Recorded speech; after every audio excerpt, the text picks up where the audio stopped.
Consellera, no toca suavitzar el ton i tenir la més mínima indulgència amb la connivència de tots aquests partits polítics que han governat i que han fet mans i mànigues per ocultar i alguns lucrar-se en la pèssima i criminal gestió de la dgaia. Descontrol, corrupció i, el que és més greu, la vulnerabilitat dels drets dels nostres infants. I a Aliança Catalana li exigim responsabilitats, exigim justícia i no ens aturarem fins que la veritat surti a la llum i els culpables paguin la seva mala gestió.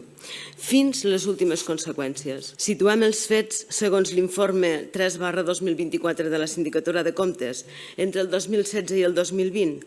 La dgaia va superar el pressupost en 86,6 milions d'euros només l'any 2017. Cap justificació.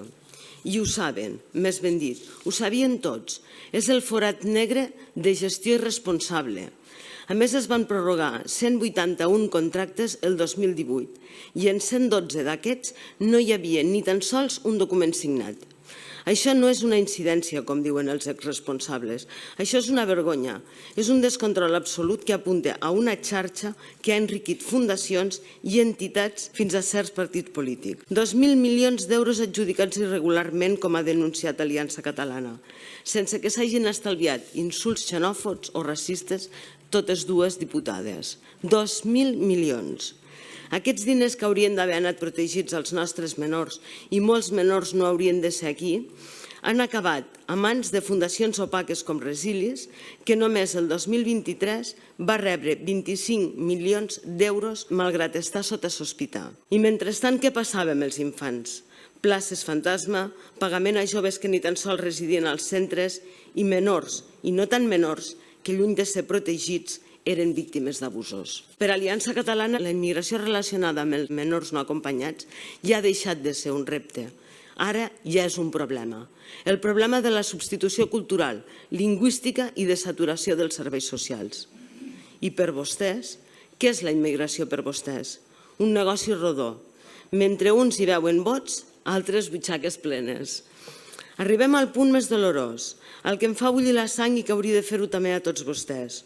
Una menor tutelada sota la responsabilitat de la dgaia va ser víctima d'abusos sexuals.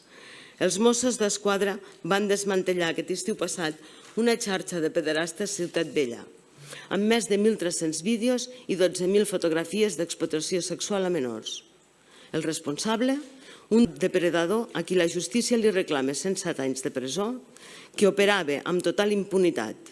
I la dgaia? On era el control? On eren els protocols per protegir aquesta menor i tants altres? Aquesta no és una fallada puntual, és una negligència criminal. No contents amb tot aquest descontrol, la dgaia va tenir l'arrogància d'ignorar els requeriments de la Sindicatura de Comptes, dilatant mesos d'entrega els documents que podrien aclarir aquestes irregularitats. Quan finalment van respondre, ho van fer a mitges, sense aportar el gruix de la informació sol·licitada. Aquesta actitud no és només una manca de transparència, és un intent descarat d'encobrir la veritat, una omertà en tota regla. Atribueixen el caos al 155, a la pandèmia, a l'arribada de menors no acompanyats. Excuses. El 155 no justifica contractes a dit.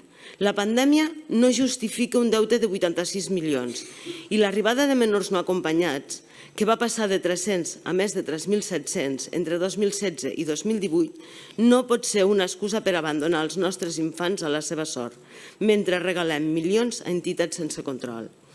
Aquests menors que haurien d'haver estat la prioritat han estat utilitzats com a moneda de canvi per alimentar una xarxa de favors polítics. Aliança Catalana hem estat els primers en alçar la veu.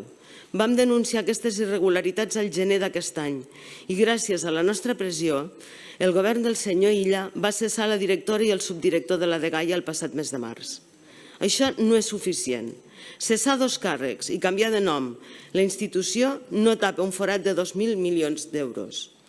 No repara el dany fet a infants vulnerables. No restaura la confiança en una institució que ha fallat estrepitosament. Aquest escàndol és només una qüestió de números mal gestionats. És una traïció als valors de Catalunya, una traïció als nostres infants i als més vulnerables, als que no tenen veu. És intolerable que mentre es desviaven milions hi haguessin menors dormint en comissaries, com va admetre el conseller El Homrani. És intolerable que entitats com Resilis i la senyora Mercè Fontanilles al davant, que gestionen serveis d'acollida, hagin estat acusades de blanquejar irregularitats mentre cobraven 119,91 euros per dia per menor tutelat i 46,53 per joves entre 18 i 21 anys. I què proposem des d'Aliança Catalana? Doncs una investigació exhaustiva i independent sense interferències polítiques, que arribi fins al fons de l'escàndol, que es depurin responsabilitats, caigui qui caigui, siguin del partit que sigui. Una reforma profunda de la dgaia per garantir que els infants siguin la prioritat absoluta, amb controls implacables i transparència total en les adjudicacions. I finalment, que es posi fi a aquesta xarxa que ha convertit la protecció dels menors en un negoci per uns pocs. Catalunya no pot permetre que els seus infants siguin moneda de canvi. No podem permetre que la dgaia sigui un pou sense fons de corrupció ni negligència. I ens hauríem de conjurar. I a Aliança Catalana prometem no descansar fins que s'hagi fet justícia, fins que cada euro malgastat sigui recuperat i fins que cada menor tutelat tingui la protecció i dignitat que es mereix. Aquest govern té l'obligació moral de donar resposta a aquesta crisi i alguns exconsellers l'obligació moral de posar-se a disposició de la justícia i demanar perdó. I no han fet ni una cosa ni l'altra. Només per curiositat, volen construir una comissió d'investigació els que han causat aquest escàndol, que de ben segur seran tots ben representats.